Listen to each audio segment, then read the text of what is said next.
Sahabat Baitul Mal,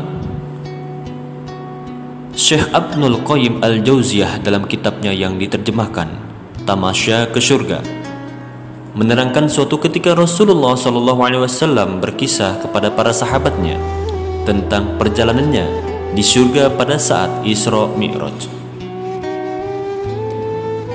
Rasulullah SAW bercerita, ketika aku sedang berjalan-jalan di surga pada saat Isra Mi'raj, aku melihat sebuah istana putih yang berkilauan dari kejauhan. Aku sangat tertarik dengan keindahannya dan mendekati istana tersebut.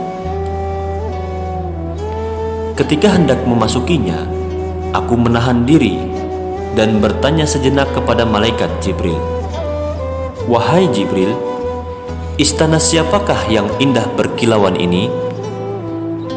Aku berharap istana itu adalah milikku," kata Rasulullah SAW.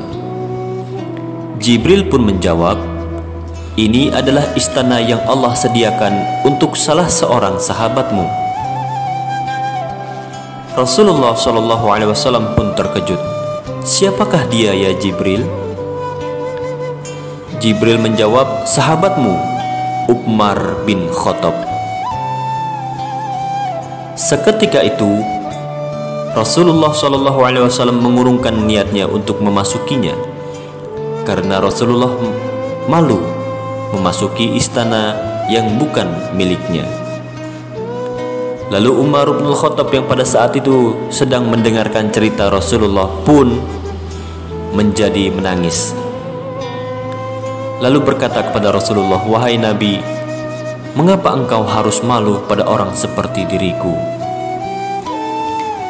Lalu baginda Nabi Muhammad SAW pun meneruskan kisahnya. "Lalu aku melihat sekumpulan bidadari-bidadari sedang bercanda riang, namun di antara mereka ada seorang bidadari yang tengah menyendiri dan wajahnya selalu tersipu malu. Aku bertanya lagi," kata Rasul kepada Jibril, "Wahai Jibril, bidadari siapakah itu?" Lalu malaikat Jibril pun menjawab, "Itu adalah bidadari permintaan sahabatmu Umar bin Khattab.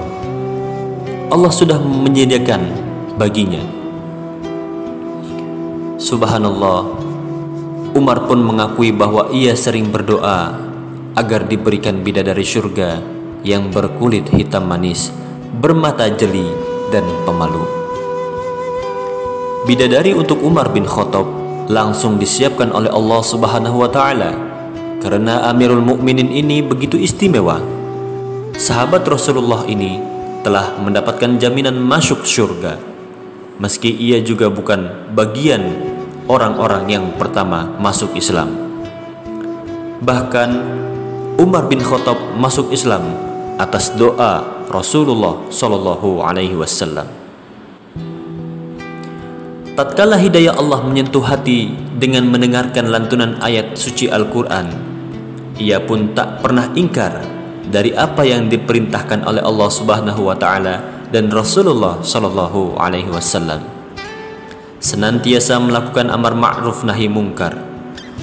Umar bin Khattab memiliki kedudukan yang tinggi di kaum Quraisy, sehingga keislamannya turut membawa serta orang-orang Quraisy pada saat itu. Umar bin Khattab pun dianugerahi oleh Allah hati yang keras, tetapi luluh tatkala mengingat masa jahiliyahnya, masa yang kerap membuatnya meneteskan air mata.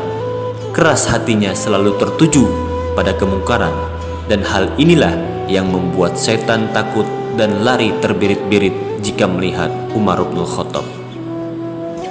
Tak ada yang mampu menghalangi kuasa Allah. Atas ketakwaan Umar bin Khattab mampu menemukan bidadari impiannya di surga sebagai nikmat dari Allah Subhanahu wa Ta'ala. Assalamualaikum warahmatullahi wabarakatuh.